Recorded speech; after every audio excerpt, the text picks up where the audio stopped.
What is up, everybody? This is Lyle with No Hippie Barbecue, and what I'll be doing in this video is I'm going to be doing a 48-hour sous vide sirloin tip roast.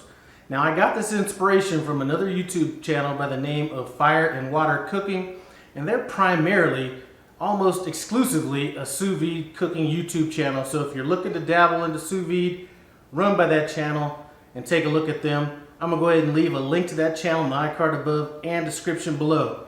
Now, as far as cooking sous vide, really the way I look at it is almost like using a slow cooker. This is just a way for me to kind of get something cooking where I could just forget about it for a while and finish it up down the road. Typically, I may not have gone 48 hours on this, but like I said, I saw this on Fire and Water Cooking. They did a 48-hour one, so we're going to test it out here. What I'm going to be doing is cooking this sirloin tip roast at 132 degrees for anywhere, well, let's say 40 to 48 hours, somewhere in that time frame. As far as where I got this sirloin tip roast from, I've cooked a few of them before and people have asked me where I get them. And I get them at Walmart, and they kind of come in these little packages like this. And I think a lot of people miss them. Anyway, this one happens to be about 4.5 pounds, so perfect size for me and my family. What I'm going to do is I'm going to go ahead and get this out of the package and rinse it off. And we're going to season it down with just this seasoning I came up with. This is about 60% pepper, 20% salt, and 20% garlic or granulated garlic. Anyway, let me go ahead and get this rinsed off and we'll get on with the rest of it. So as far as the seasoning goes on this, we're going to go pretty liberal on it, and we're going to go directly on the meat. I'm not using any olive oil or anything like that as a binder, but the meat still is a little bit moist from when I rinsed it off earlier. So there we go. And you can go pretty liberal as far as this seasoning goes. A lot of this is going to come off during the cooking process, but it will kind of penetrate the meat a little bit during that time. So now we're just going to go ahead and get it in our bag, and we're going to vacuum seal it. If you don't happen to have a vacuum sealer, you can use this with some heavy duty Ziploc bags. And what you would do would be to put your meat in the bag and then immerse it in the water, and as it goes down in the water, the air is going to come out, and then you just zip it. It's a little bit better to use this method than the other, but sometimes you got to work with what you got to work with.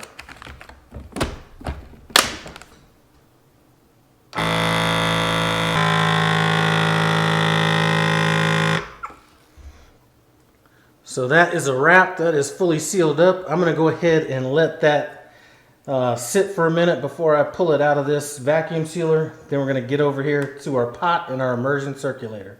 So let's get this immersion circulator started. Now typically I would start off with warm water in this pot, but since we are going 48 hours, it's not really going to make much of a difference in this one. So I'm going to go ahead and we're going to go at 132 degrees, and we're going to go for, I'm going to set it for 48 hours. Now since there isn't a cover on this particular one, I'm going a little bit basic on this. I will have to keep adding water to this as we go because it's going to evaporate. So just going to go ahead and get this in. If it starts floating or something, which it doesn't look like it's going to do, I can go ahead and add some cups or something on there. They do sell these little balls that you can pour in there that'll weigh this down, but I try to keep it as basic as possible.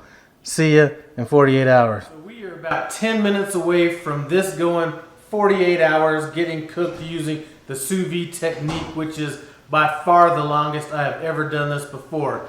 10 minutes is close enough. I'm going to go ahead and pull this out.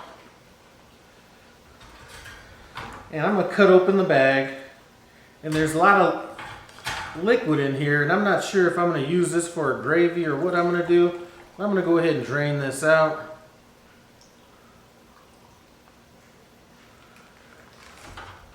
It doesn't look that appealing to me, so I'll probably just go ahead and throw that out. And then I'm going to put our roast on the wire rack and just let the additional liquid kind of drain off naturally. And then we're going to season it up. In the meantime, the weather is bad outside. I don't want to take my camera out there and do all that. So we're just going to do this indoors. And I'm just going to use a cast iron Dutch oven. And the reason I'm using a Dutch oven instead of a skillet is it reduces on the splatter. So I'm going to just throw a little bit of olive oil in here. And I'm going to get that heated up. So by the time this naturally loses a lot of the moisture that's on it, this will be good to go. And we'll be ready to sear it up. So we have our oil coming up to temp. And it looks like a lot of this seasoning actually stuck onto this meat. So we're not going to really need to go over it too heavily with this. So we're just going to get a nice little light coating on it. And we were cooking this at 132 degrees. So we should be able to get a nice sear on this without overcooking it.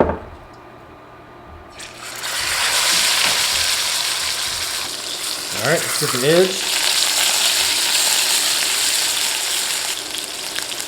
Now this side almost looks like it doesn't need it, but we're just going to go ahead and get that just real quick as well.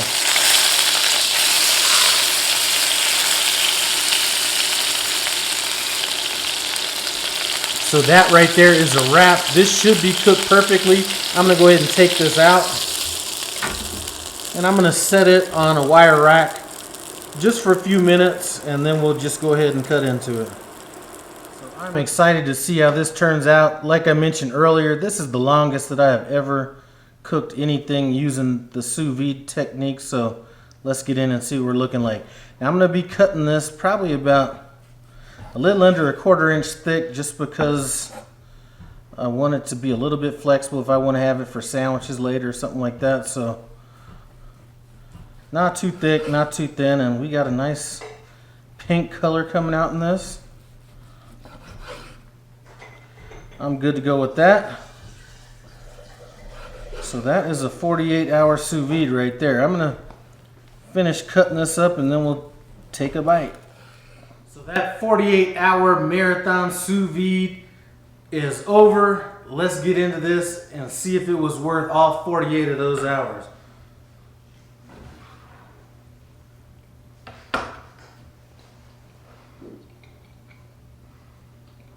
I'm telling you, definitely tender.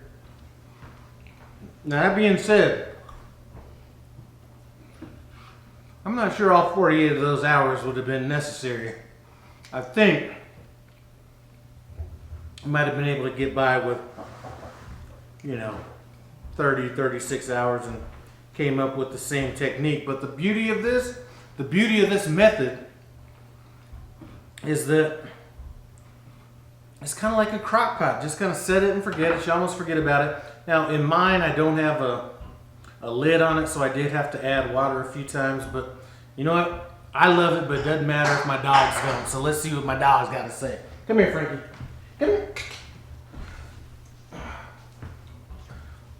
All right, let's see what Frankie says about this. And she's not getting any of the peppery part, just the inside. Okay, I think she likes it. Let's see what Penny says. All right, Penny, you want some meat? You want some meat? Penny's always got to be a little bit cooler with her eating technique. She doesn't get too excited about anything, but thank you guys for stopping by No Hippie Barbecue. I appreciate it. Comment, subscribe, and I'm out.